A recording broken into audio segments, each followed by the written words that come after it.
Hi everybody, this is Kirsten. I'm here today making creamy vegan mushroom pasta.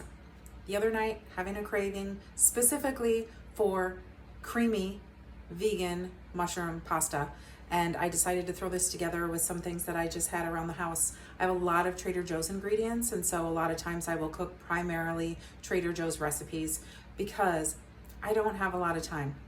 I'm a full-time single parent to a teenager, and I work full-time as well. So really it helps me a lot. Trader Joe's has a lot of really clean ingredients, items in their store that I just like to buy, and it's been great throwing stuff together. Sometimes these meals even end up being big enough that they're for two separate meals instead of just one. Also just very healthy. I like clean ingredients. Trader Joe's is great about that. One of my absolute favorite places to shop. So here we go, jumping into this recipe. You can use it as a tutorial if you like, and follow along as you go. At the end of this video, I will also have a list of the ingredients so that you can go out and buy them for yourself and give it a try. Okay, this is my Trader Joe's pasta, mushroom pasta with green beans, Trader Joe's recipe that I'm just near the end of putting together here. I have sauteed up the bag of frozen mushrooms. Actually, I used half a bag of Trader Joe's frozen mixed mushroom medley. I used a quarter of a bag to maybe a half a bag of frozen green beans. These ones were not Trader Joe's. Those were actually from Whole Foods because I just had extra in my freezer. And but you could definitely use the Trader Joe's ones. They make these long skinny French green beans, delicious, love them. I kind of cooked out most of the broth that I used, which I used this miso ginger veggie broth, which is vegan and very clean. It doesn't have a lot of added stuff in it. So now that it's kind of reduced down a little bit, I'm adding some of my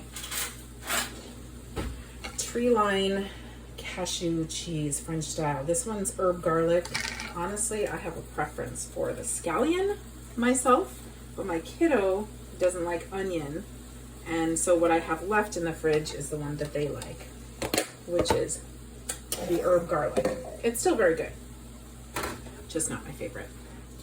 So this we're gonna mix together and try and get this cashew cheese to sort of blend in, and it creates a little bit of this creamy sauce for this mushroom and green bean mixture that I am then going to put over my pasta. Or I guess I should say I'm going to mix my pasta in here too.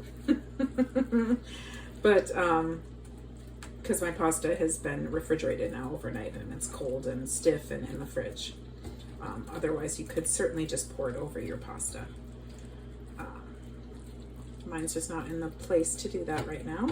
So we're heating this up. I think I turned this down a little bit too much, and I might need a little bit more of the broth to get desired consistency.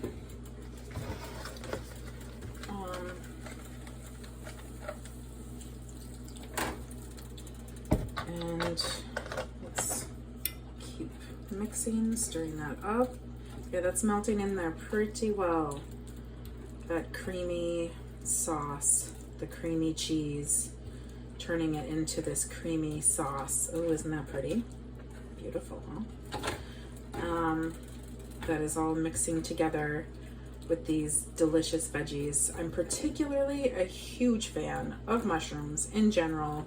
You could put mushrooms in, on, around anything, and I'm gonna love it. So also a lot of different mushrooms can sort of mimic that meaty texture and the meaty flavor that you're looking for, depending on how you spice it up, which is also a great thing. Okay, now we've reached the portion of the video where I'm talking about portobello mushrooms. And while I absolutely do love portobello mushrooms, I have the wrong instructions for cooking in there and marinating. Marinating is only supposed to be 5 minutes on each side for a maximum of 30 minutes, or I guess the mushrooms get real mushy and slimy. which doesn't sound very good to me. And then I think that also prepares it better for grilling. So if you're at that section and you're hearing me talk about marinating overnight, not recommended. You can obviously give it a try and see what happens, but I'd recommend going with a much lower marinating time because the mushrooms are so porous. It does really soak that up and it tastes really good. Throw it on the grill and that flavor will be all throughout. Delicious.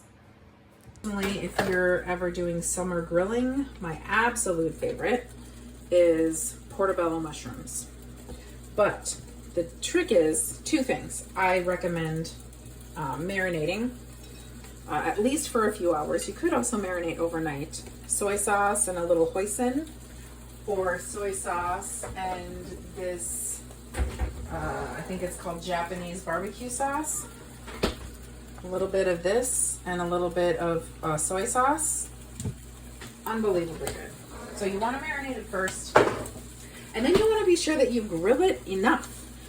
Because what I have found is I had someone who tried to make that for me, tried to, add that to our barbecue menu, and they were basically 75% uncooked blobs of mushroom, unmarinated, unflavored. Really not very good. Don't recommend. Oop, I have to be careful with that.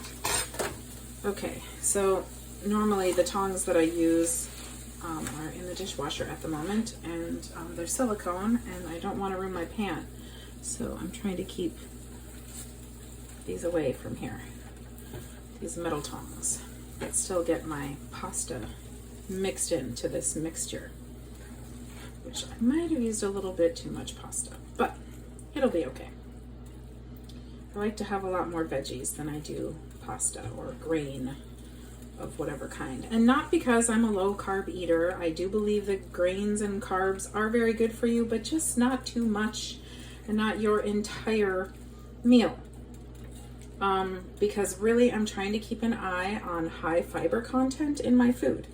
And grains, even whole grains, are surprisingly just really high in carbs, not as much high in fiber. Higher than processed carbs, but not high enough for my liking. I do try to get around to that 5-to-1 ratio.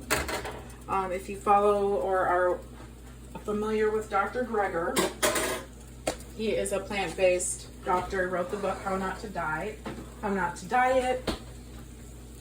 and I think there's another one too. Can't think of what it is right now. Anyways, very scientific based doctor. Everything he does, he studies basically, and he gives you all of the information based on factual studies that have all of the right requirements, triple, double blind, whatever it is, the right kinds of studies that aren't just fully slanted, which is great. So he gives a lot of very good information. I like the high fiber part. But then I also do follow Dr. Walter Longo, who is a longevity doctor. And so I have incorporated in olive oil to my diet. So like these frozen mushrooms, they actually do have olive oil in there. And fish 2 to 3 times per week.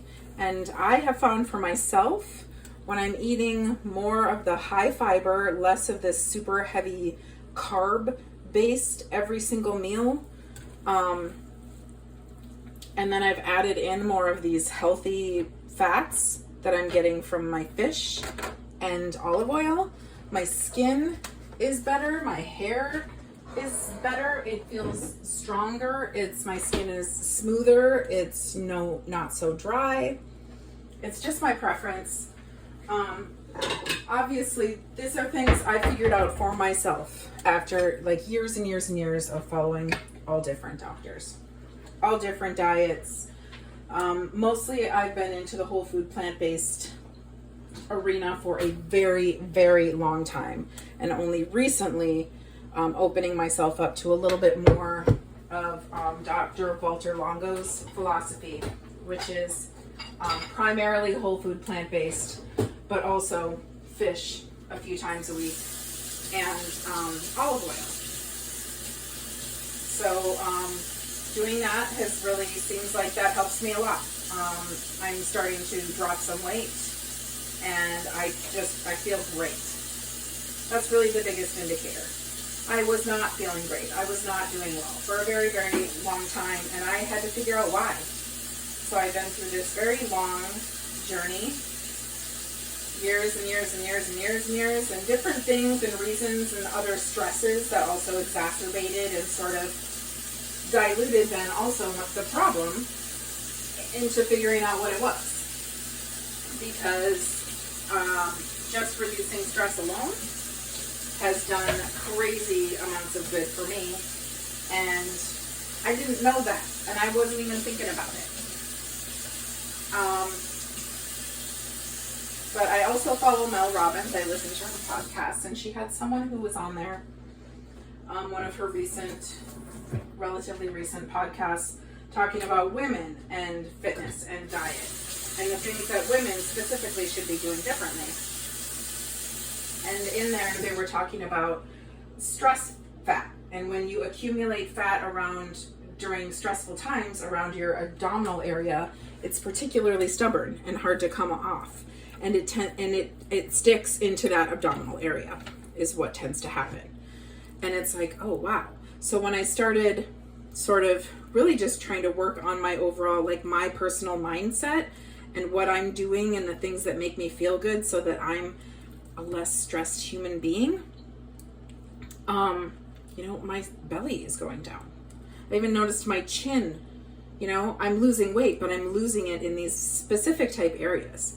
And it's interesting how stress weight is different and comes on differently and sticks differently than, just eating too much weight in general. Anyways, this is my beautiful pasta dish, done, plated, also on my beautiful dish. And with that, I think I will sprinkle on just a little bit of my vegan Parmesan, which I said before, I think is cashews, nutritional yeast, garlic powder, and salt. Oh, that's beautiful, isn't it? Okay, I'm ready to eat. Bye-bye.